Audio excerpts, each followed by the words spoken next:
Isaías 55, 6 a 8. A palavra de Deus diz assim: buscai o Senhor enquanto se pode achar, invocai-o enquanto está perto. Deixe o perverso seu mau caminho, o iníquo os seus pensamentos.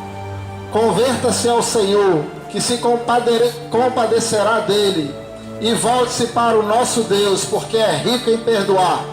Porque os meus pensamentos não são os vossos pensamentos, nem os vossos caminhos os meus caminhos, diz o Senhor. Aleluia. Então eu gostaria de chamar o pastor Glauco, que vai trazer a mensagem para a gente essa noite, para todos os ouvintes. Amém. Vamos fazer uma oração a Deus nesse momento, rogar a intervenção da sua graça. Você que nos escuta aí na sua casa, eu convido a que você dê atenção, se possível, você saia, venha para mais próximo para ouvir a palavra do Senhor, porque Deus tem uma palavra para a sua vida nessa noite. Vamos orar. Nosso Deus e nosso Pai, nós te louvamos e te agradecemos por nos encontrarmos hoje aqui, Senhor, reunidos neste lugar, para anunciar a tua palavra, proclamar, Senhor, os teus feitos. Nós rogamos-te, ó Pai, o perdão para as nossas faltas. Rogamos a unção do teu Espírito Santo, para que estejam alvas as nossas vestes e não falte o óleo sobre a nossa cabeça. Que o Senhor, neste momento, possa, meu Deus, falar através de mim, que hei de ler e comentar a tua palavra escrita. Que o Senhor possa interpelar os corações e chamar ao arrependimento, trazer a convicção, meu Deus, de pecado, para que cada um veja, meu Deus, o estado em que se encontra, a gravidade da sua situação, e que possam, meu Deus, os que tomarem conhecimento deste fato pela revelação do teu Espírito, se aproximarem de Jesus, recorrerem a Jesus, invocá-lo por Salvador, para que tenham por meio dele o perdão para os seus pecados e novidade de vida e transformação de vida. Nós te pedimos isso em nome de Jesus. Amém. Eu gostaria de ler um texto da palavra de Deus que se encontra na carta de Paulo aos Romanos, no capítulo de número 8, versículos de números 1 e 2. Aos Romanos 8, versículos de números 1 e 2, diz assim a Escritura Sagrada: portanto, agora nenhuma condenação há para os que estão em Cristo Jesus, que não andam segundo a carne, mas segundo o Espírito. Porque a lei do Espírito de vida em Cristo Jesus me livrou da lei do pecado e da morte. A palavra lei na Bíblia e no uso que nós fazemos dessa palavra no cotidiano, podem sentar. A palavra lei pode ser usada em dois sentidos. Nós conhecemos primeiramente aquele sentido que nos é mais evidente, que é o de lei como legislação. Lei como um conjunto de ordens, de imperativos, de regras, que se obviamente transgredidas forem, gerarão uma sanção, uma punição. Nós temos a Constituição, as leis do nosso país, o Código Civil, o Código Penal, e aí nós temos lei neste primeiro sentido, um conjunto de regras, um conjunto de mandamentos, um conjunto de preceitos que devem ser obedecidos e que, se transgredidos forem, a pessoa irá se submeter a alguma forma de punição. Quando nós falamos de lei nesse sentido, a partir da Bíblia, a lei de que estamos falando é a lei de Deus. E de acordo com a Escritura Sagrada, a lei de Deus, ela não apenas foi dada ao povo de Israel, através dos 10 mandamentos escritos naquelas tábuas e de muitos mais mandamentos que Moisés recebeu ordem para escrever neste livro, mas também estes mandamentos estão inscritos por Deus na nossa consciência. Fomos feitos à imagem e semelhança de Deus e temos a obra da lei, como diz Paulo, gravada no nosso coração. Então todos sabem ou têm como saber o que é o certo e o que é o errado. É verdade que algumas pessoas, de tanto fazerem o errado, começam a perder a capacidade de distinguir o certo do errado. Elas vão não apenas transgredindo a lei da consciência, mas vão matando a própria consciência, fazendo-a calar-se. Mas nos primeiros momentos em que transgrediram, elas ficaram nervosas, elas sentiram-se envergonhadas, elas sentiram a culpa, elas sentiram uma reprovação interior. Mas aí repetindo o pecado, elas foram normalizando, foram naturalizando o pecado e a consciência foi destruída, aleijada por elas, e por isso que já não mais se perturbam com o mal que praticam. Mas quando começaram a praticá-lo, elas sabiam que estavam infringindo, que estavam violando, que estavam transgredindo uma lei que estava presente na consciência delas. Talvez uma lei que, para além de saberem dela pela consciência, sabiam por algum tipo de formação cristã que tiveram, porque conheciam a Bíblia, porque ouviram falar dos mandamentos de Deus, sabiam que Deus diz: não adulterarás, não mentirás, não furtarás, não levantarás falso testemunho, não cobiçarás nem a mulher do próximo, nem os bens do próximo. Conhecem os mandamentos de Deus que falam da necessidade da pureza, da necessidade de não se ter um coração orgulhoso, soberbo, ciumento, faccioso, de não se guardar no coração ressentimento, a mágoa, o ódio. Ouviram já falar pela Bíblia Sagrada que estas coisas são pecaminosas, que o cigarro é um vício, que as drogas são um vício, que a bebida é um vício. Já ouviram falar, tem a consciência que lhes alertou logo que começaram por esse descaminho, por essa desorientação de vida. Então nós temos a lei primeiramente neste sentido.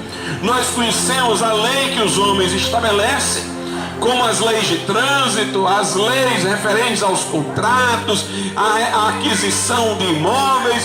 Nós conhecemos, para além da lei dos homens, a lei de Deus, que está inscrita em nossa consciência e está revelada neste livro.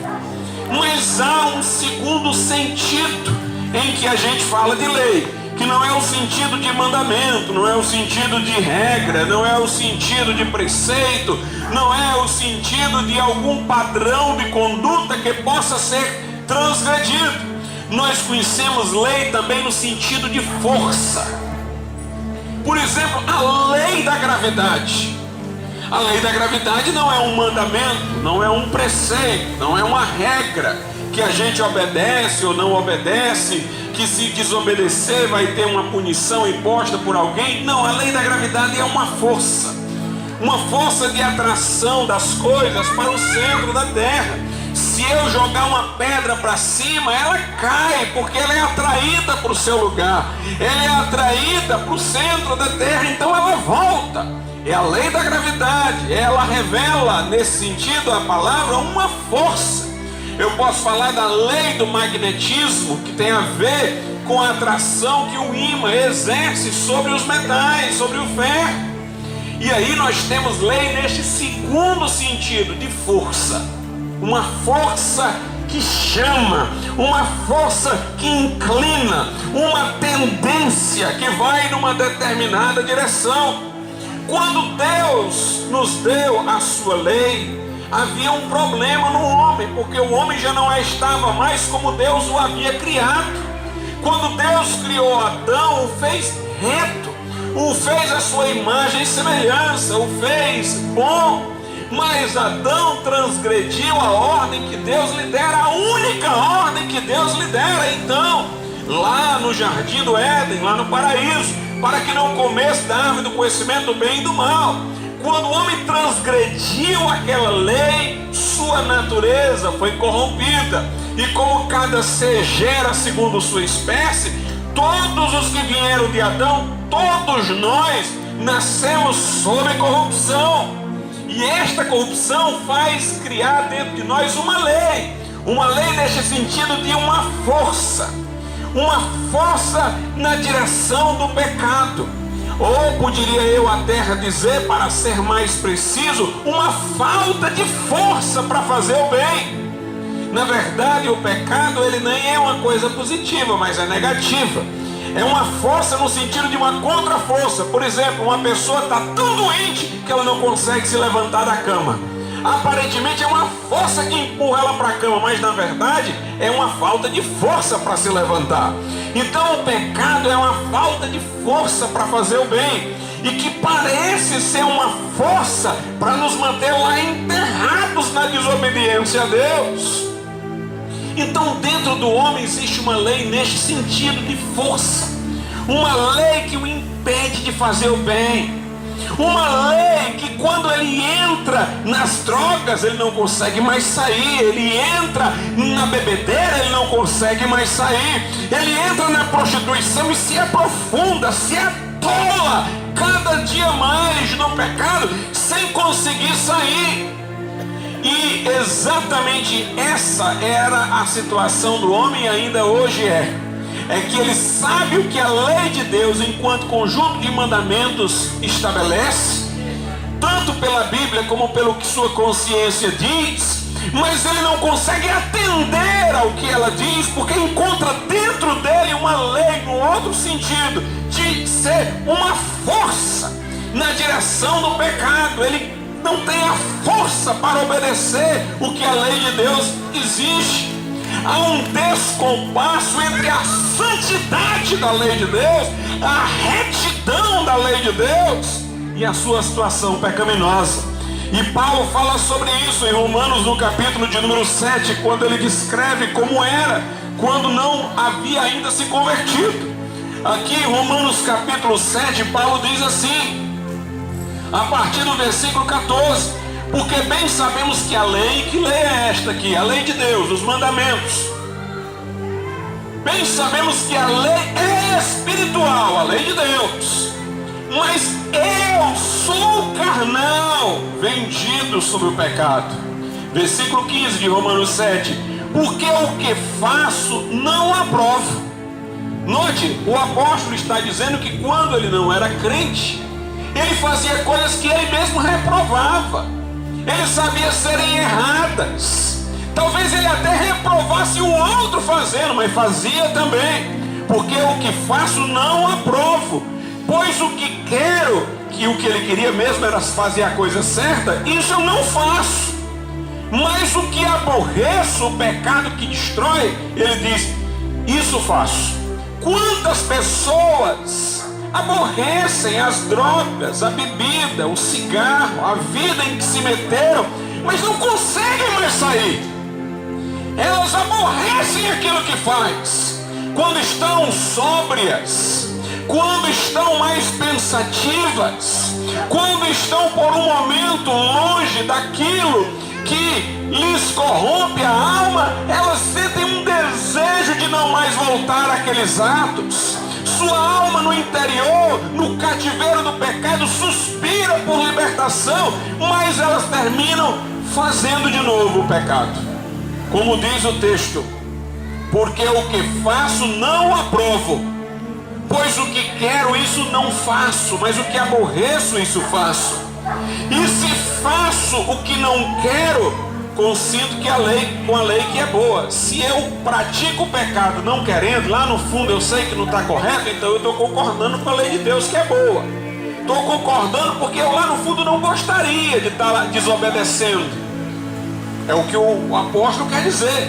Embora desobedecendo, ele reconhece que o melhor seria não desobedecer. Assim concordaria que a lei era boa. A lei de Deus. No versículo 17 ele diz: de maneira que agora já não sou eu que faço isto, mas o pecado que habita em mim. Note, Paulo mostra como o homem caído está totalmente dominado pelo pecado. Ele diz: não sou nem eu quem faço isso, não é o homem que faz isso, é o pecado nele. Aí ele continua: porque eu sei que em mim, isto é, na minha carne, não habita bem algum, e com efeito o querer está em mim. Ou seja, eu posso até querer deixar de viver uma vida de pecado, mas não consigo realizar o bem. Eu quero, mas não consigo, porque não faço o bem que quero, mas o mal que não quero, esse faço. Ora, se eu faço o que não quero, já o não faço eu, mas o pecado que habita em mim. Então o apóstolo está mostrando que o homem sem Jesus, ele não tem mais poder de escolha. Ele está vencido pelo pecado.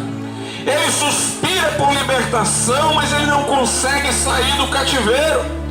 Aí ele diz no versículo 21: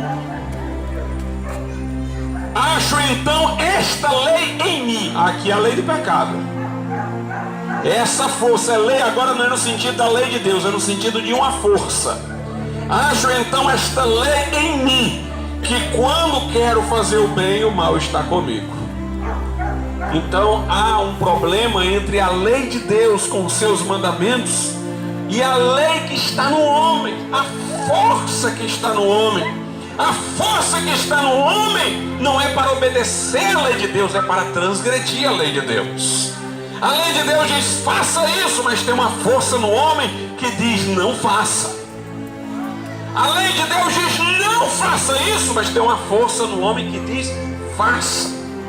Ele está, portanto, derrotado, vencido pelo pecado. Dessa maneira pecaminosa e a lei de Deus. De maneira que o homem não apenas é culpado dos seus pecados, mas é incapaz de sair deles. Veja a situação difícil. Veja a situação encurralada. Veja o cativeiro em que o homem se encontra. Tanto ele é culpado, como ele não consegue sair de onde está. Todos pecaram e destituídos estão da glória de Deus, diz a Bíblia. Não há um justo, nenhum sequer. Diante do tribunal de Deus, você é réu porque você é transgressor. E você não consegue deixar de ser transgressor porque tem dentro de você a lei do pecado, chamada também por Paulo de a lei do pecado e da morte. Porque o pecado mata, porque o pecado destrói. Interessante como Deus é bom. Tudo que Deus manda fazer é para o nosso bem. A Bíblia condena a prática do homossexualismo. Os homossexuais sofrem de depressão, têm um alto índice de suicídio, têm não sei quantos problemas físicos por conta de relações sexuais inadequadas para o corpo, pegam AIDS e morrem. Quando Deus diz que é pecado, é porque Deus está dizendo: vai destruir você se você fizer. Porque Deus quer o nosso bem. A Bíblia condena a prostituição, a fornicação.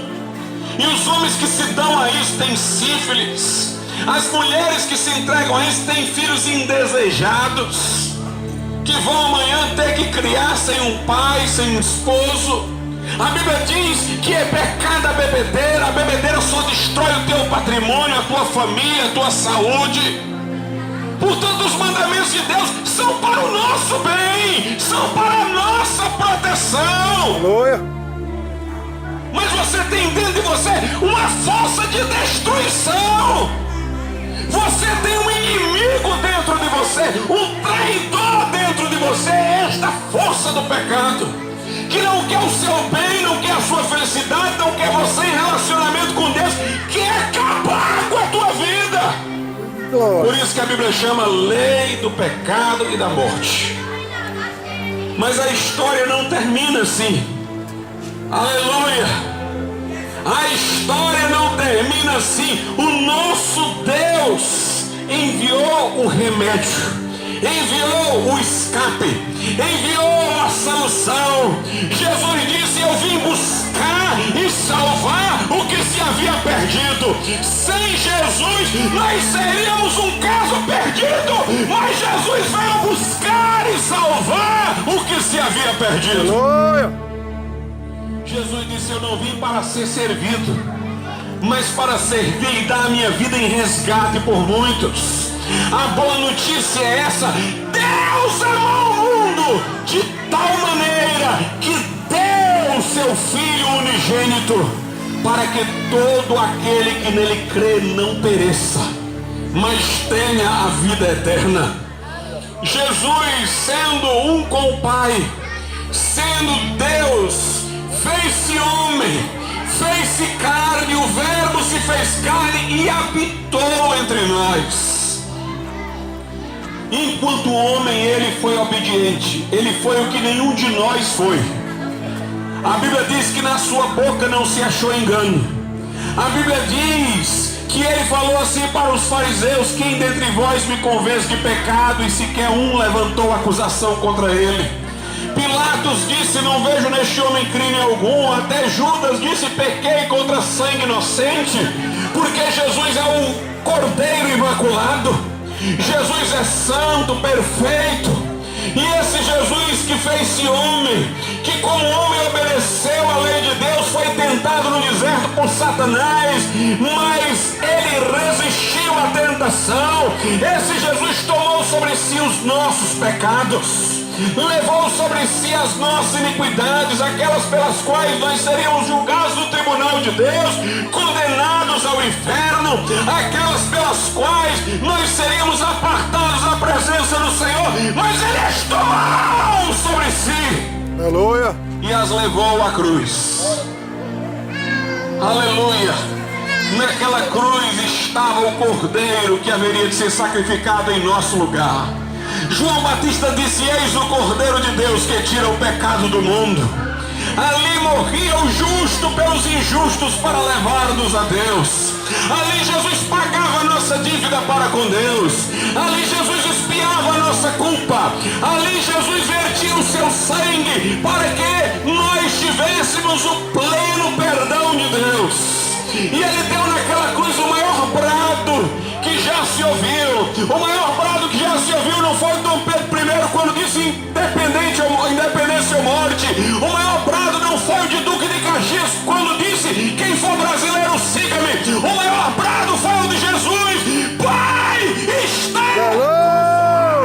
Aleluia. Glória. Ele pagou o preço do nosso pecado. Ele pagou o preço da nossa redenção. Ele deu a sua vida em resgate por todos nós. E a Bíblia diz que o seu sangue nos purifica de todo pecado. Aleluia. Aleluia. A água do batismo não lava ninguém. O fogo do purgatório nem existe para purificar qualquer pessoa. Oh, glória. Nem reencarnação melhora, nem expia pecado. Oh, glória. Penitência não resolve, confessionário não resolve, mas o sangue de Jesus Cristo pode apagar de ti toda a culpa, toda a mancha de pecado. Porque João diz que o sangue de Jesus Cristo, Filho de Deus, nos purifica de todo pecado. A Bíblia fala daqueles que creram em Jesus como pessoas que foram compradas, resgatadas pelo seu sangue. Aleluia. Portanto, há a possibilidade agora de perdão para a tua alma, há a possibilidade de absolvição, há a possibilidade de justificação no sangue de Jesus. Você é pecador e você vai dar conta diante de Deus por seus pecados.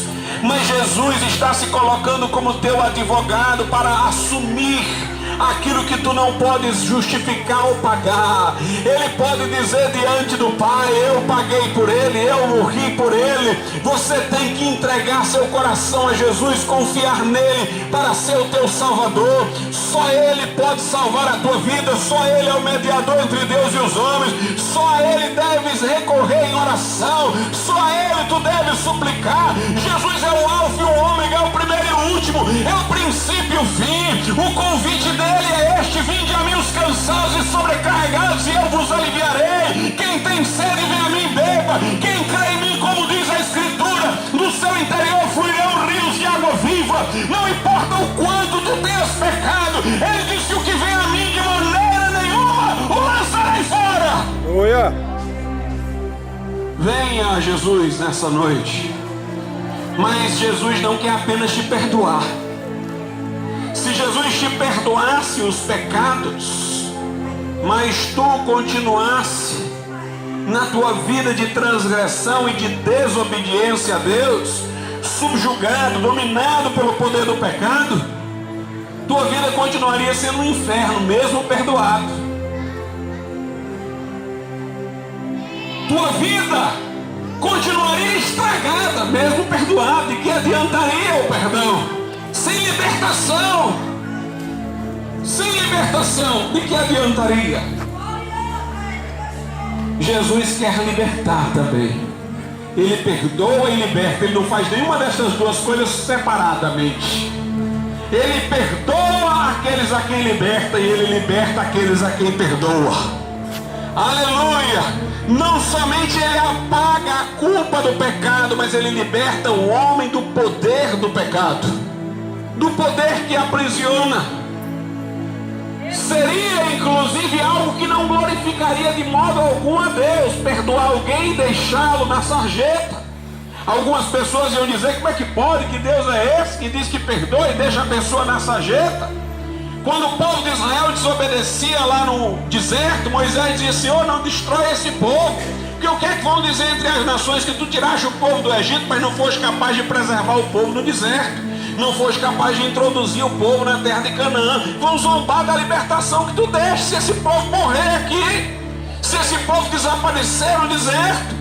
Então, o nome de Deus de igual modo não seria glorificado se ele perdoasse uma pessoa que saísse por aí dizendo: eu fui perdoada, e estava lá, caída, vencida pelo pecado, vivendo uma vida de vergonha, de trevas. Por isso, quando Jesus perdoa, ele ergue, ele levanta, ele transforma, ele muda a vida da pessoa. Jesus disse em João capítulo 8: se o Filho de Deus os libertar, verdadeiramente sereis livres. Maria Madalena, quando veio a Jesus, foi libertada de 7 demônios e viveu uma vida de santidade depois de ter sido uma prostituta. Mudança de vida. Paulo era um homem cheio de ódio, perseguidor da igreja. Quando se converteu, se transformou num apóstolo que sofreu por amor de Jesus Cristo, porque Jesus transforma. A Bíblia diz: aquele que está em Cristo, nova criatura é. As coisas velhas já passaram, eis que tudo se fez novo. A Bíblia descreve a salvação como um novo nascimento. É passar das trevas para a luz, é passar da morte para a vida. É mudança, é transformação. Nós somos um povo que não tinha alcançado misericórdia, diz o apóstolo, mas agora alcançamos misericórdia. Não éramos povo, mas agora somos povo.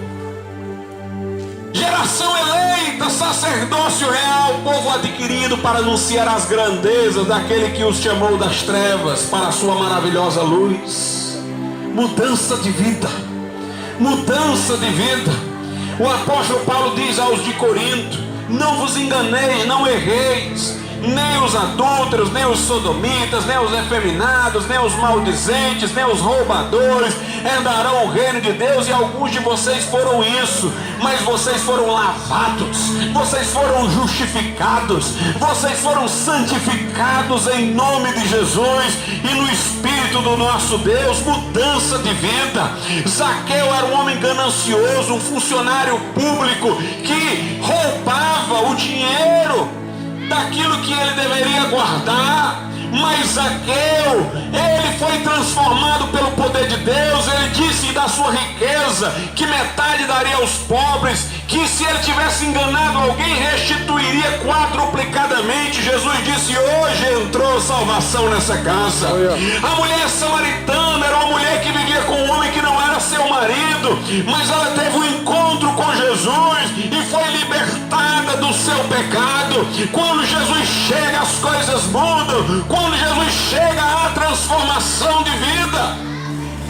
E é disso que o apóstolo está falando no texto que eu li no começo dessa mensagem. Em Romanos 8:1 ele diz: nenhuma condenação há para os que estão em Cristo Jesus. Não há nenhuma condenação, logo não há nem purgatório. Aleluia. Porque se houvesse purgatório, então teria alguma condenação. Mas a Bíblia diz: nenhuma condenação há. Aleluia. Aleluia. Porque o sangue de Jesus já nos purificou de todo o pecado, sem condenação. Jesus disse: quem ouve a minha palavra, crê naquele que me enviou, não entrará em juízo, não entrará em condenação, mas já passou da morte para a vida. Aleluia.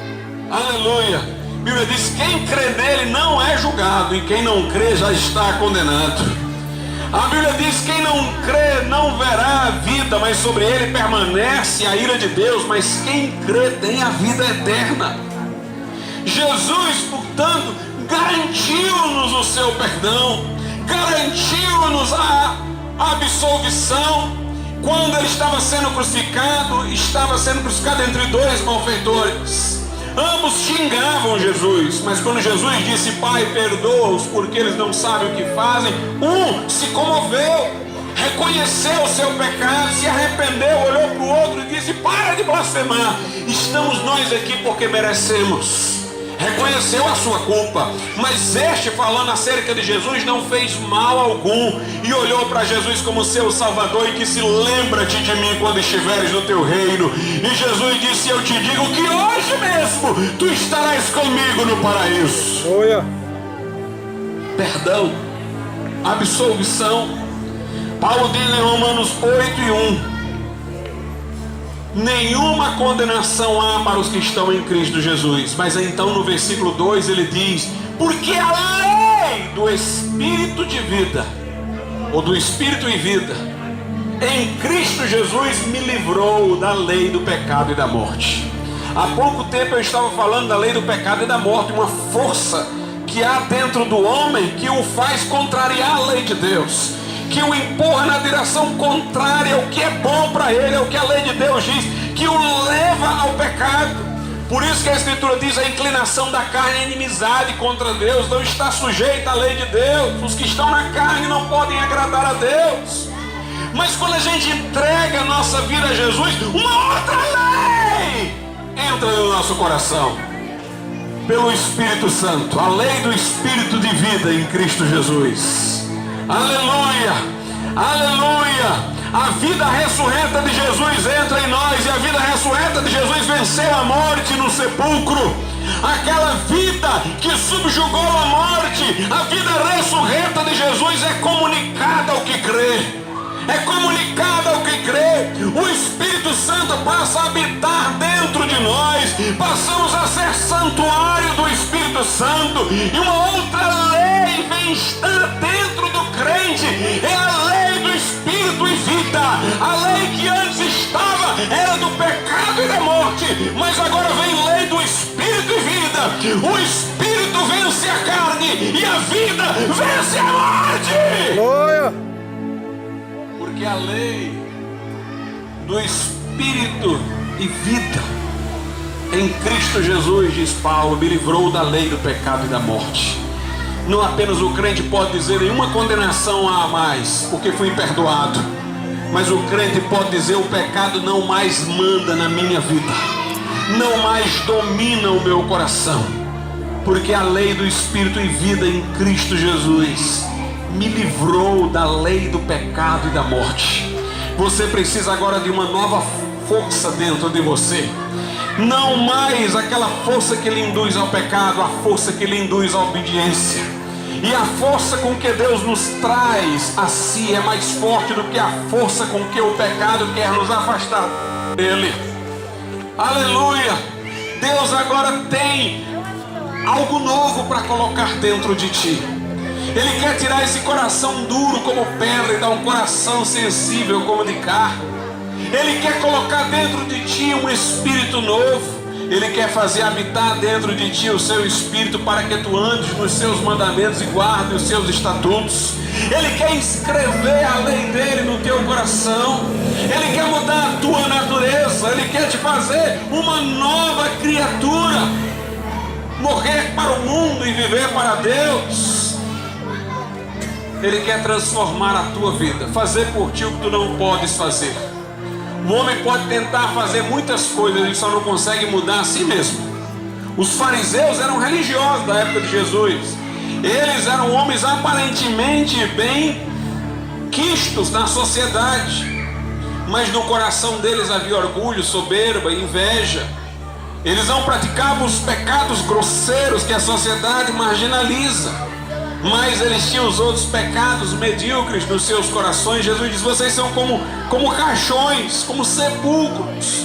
Estão bem adornados pelo lado de fora, mas por dentro tem um corpo em putrefação. Cheira mal por dentro.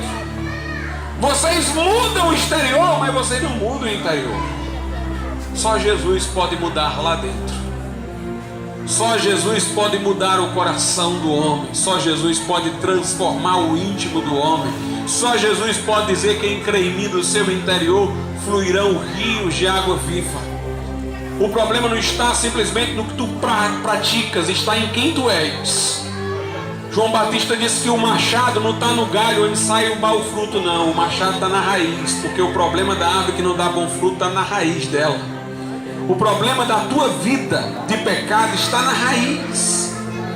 Você pode dar uma ajustada nos galhos, mas você não pode mudar a raiz. Só Jesus pode mudar a raiz. Aleluia. Só Jesus pode mudar o coração do homem. Só Jesus pode transformar você lá no íntimo, onde ninguém mais chega, ele pode chegar. Onde o psicólogo não chega, onde o psicanalista não chega, Jesus chega e transforma e muda e dá um novo coração e uma nova vida. Arrependa-se do seu pecado nessa noite. Arrependa-se de uma vida sem Deus.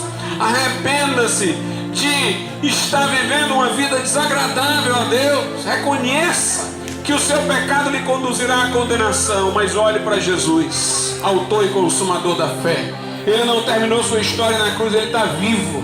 Vivo para ser ouvido, vivo para que tu clames a Ele. Ele ressuscitou ao terceiro dia para libertar-te do teu pecado, e pelo seu Santo Espírito Ele está aqui nessa noite. Ele diz: estou convosco até a consumação dos séculos. Invoque-o, receba-o, chame-o para o seu coração, e Ele vai mudar hoje aqui a sua vida. Ele vai transformar hoje aqui o seu coração. Vamos ficar de pé nesse momento.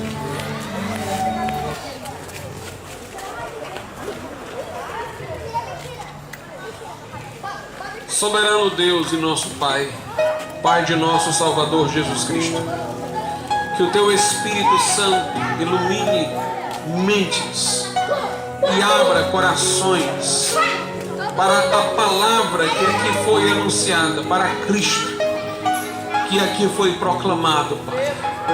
Que pessoas hoje aqui se arrependam dos seus pecados, da sua vida de desobediência, e em fé voltem-se para Jesus Cristo, confiando nele como Salvador, chamando-o para vir aos seus corações, para que tenham de ti perdão, absolvição de culpa e um novo coração, uma nova vida, Pai, para que sejam libertados da vida de pecado, para servirem ao Deus vivo e verdadeiro. Nós te pedimos isso em o nome de Jesus Cristo. Amém, Senhor, e amém. Nessa noite eu gostaria de perguntar se há alguém aqui que diz: eu quero, pregador, eu quero entregar minha vida a Jesus. Eu quero arrepender-me de meus caminhos de desobediência. Eu quero que Jesus entre na minha vida, perdoe os meus pecados, lave a minha alma, mude as minhas inclinações. Eu quero sair hoje aqui deste lugar com a certeza de morar no céu. Se você quer entregar a sua vida a Jesus Cristo, faça-o agora.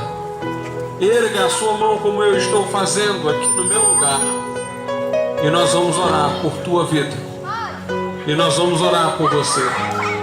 Se você quer entregar seu coração a Jesus, nós queremos orar pela tua vida. Saia do seu lugar, venha até aqui à frente. Saia de onde você estiver e venha aqui receber a oração. Venha aqui para que oremos juntos com você. Para que você peça a Jesus para entrar na sua vida. Para Ele transformar a sua vida. Venha em nome do Senhor. Não perca esta oportunidade. Você se torna hoje responsável pelo que ouviu. Você ouviu a palavra de esperança, de oportunidade, de libertação. Agora você tem que dar uma resposta a ela. Entrega teu caminho ao Senhor. Confia nele, o mais Ele fará. Se houver alguém, não perca esta oportunidade. Você pode levantar a sua mão e alguém acompanhará você até aqui à frente. Ou então pode vir logo aqui. E nós iremos orar por você. Jesus disse: quem me confessar diante dos homens, eu o confessarei diante de meu Pai. Quem, porém, se envergonhar de mim e das minhas palavras, eu terei vergonha dele na presença do Pai e dos santos anjos. Se houver alguém, não perca essa oportunidade. Amém. Vou passar a palavra aos irmãos que concluirão o culto.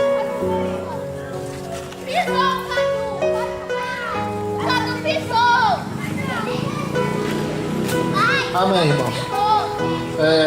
Toda quarta-feira nós estamos fazendo culto aqui na pracinha. Então, na próxima quarta, que vocês possam estar aqui presentes conosco, ouvindo a palavra de Deus. Não vamos perder essa oportunidade. A Bíblia fala: se hoje escutar a voz do Senhor, não endureçais o vosso coração. Jesus Cristo está às portas, o mundo está aí. Drogas, bebedeira, tudo de errado. Jesus Cristo quer te dar uma nova chance, te libertar do pecado e te trazer para uma nova vida e principalmente te levar para o céu. Então nessa noite eu agradeço a todos que aqui estão e vamos fazer a oração para terminar o culto. Pai amado, querido e santo Deus, obrigado, Senhor. Obrigado por tudo que foi pregado aqui. Nós sabemos que a sua palavra não volta vazia, Senhor, e que de alguma forma atingiu o coração dos ouvintes que aqui estão, meu Pai. Obrigado por essa oportunidade. Que o Senhor nos dê força para continuar fazendo essa obra todas as quartas-feiras que aqui estão, porque a Bíblia fala que a alma de um pecador vale mais do que tudo. Se tivesse só você aqui, uma única pessoa, Jesus Cristo morreria por você. Então a gente já agradece, Senhor, por essa oportunidade de estarmos aqui. E nesse momento, que o Senhor nos leve em paz, leve os irmãos em paz. E também queria fazer uma oração pelo nosso irmão Daniel, meu Pai. Que os nossos irmãos aqui possam levantar um clamor, meu Pai amado, pelo aquele jovem que estava fazendo a obra de Deus e que pode estar ouvindo a palavra de Deus nesse momento, que ele estava ouvindo pelo Facebook ao vivo, Senhor Deus amado. Pai amado, que o Senhor possa curá-lo, Senhor Deus amado. Que o Senhor visite ele naquele hospital, Senhor. Que cure o rim dele, meu Pai amado. Que traga ele o mais rápido possível para estar aqui conosco, Senhor Deus amado. Então eu já te agradeço, Senhor, desde já, em nome de Jesus. Amém e amém.